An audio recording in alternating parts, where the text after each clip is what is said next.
मीरा भाईंदर में आज सभी राजनीतिक पार्टियों के इच्छुक उम्मीदवारों ने अपना अपना पर्चा दाखिल किया। आपको बता दें, आज नामांकन दाखिल करने का आखिरी दिन था। महायुति गठबंधन को लेकर पूरे दिन अफरा तफरी का माहौल रहा। इसी बीच हर प्रत्याशी गाजे बाजे के साथ अपना दमखम दिखाते हुए नामांकन भरने पहुंचे।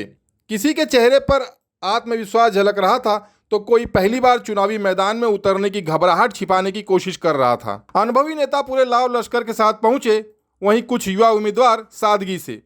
प्रशासन की ओर से सुरक्षा के कड़े इंतजाम किए गए थे। हर उम्मीदवार समय पर पहुंच रहे थे। दस्तावेजों की जांच हुई और नामांकन स्वीकार होने के बाद चेहरे पर राहत साफ दिखी।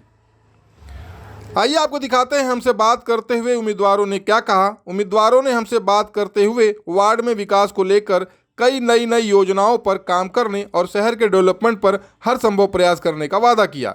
फिलहाल ये कह सकते हैं कि अब मैदान तैयार है, उम्मीदवारों के चेहरे सामने हैं और फैसला जनता के हाथ में है। भारतीय जनता पार्टी के सामान्य कार्यकर्ता को जो आज विश्वास रखा, आदरणीय देवेंद्र फडणवीस जी, रविंद्र चौहान जी, हमारे आमदार नरेंद्र मेहता जी, दिलीप जैन जी ने जो हम सभी पे भरोसा रखा, इसलिए हम सब उनका दिल से शुक्रिया अदा करते हैं। और आपको बताना चाहते हैं, आने वाले 16 तारीख को जो शिवसेना का गढ़ माना जाता था 11 नंबर, उसमें हम हमारा भारतीय जनता पार्टी का झंडा लहरा के बताएंगे। भारतीय जनता पार्टीचा जो विश्वास आहे आमच्यावर आणि म्हणूनच आम्हाला उमेदवारी म्हणून त्यांनी निवडला आहे आणि जनतेसाठी आम्ही काय करू शकतो हे आमच्या महिलांनी आणि आमच्या कार्यकर्त्यांनी दाखवून दिले आहे आणि ह्या पुढेही आम्ही त्यांच्यासाठी कार्यरतच राहू। पहिलं तर मी आमच्या आदरणीय आमदार नरेंद्र मेहता साहेब यांचे आम्ही खूप खूप आभारी आणि धन्यवाद की त्यांनी आम्हाला आमच्यावरती विश्वास करून आमच्यावर खूप मोठा विश्वास दाखवलाय आणि जो त्यांनी आमच्यावरती विश्वास दाखवला त्या विश्वासाचं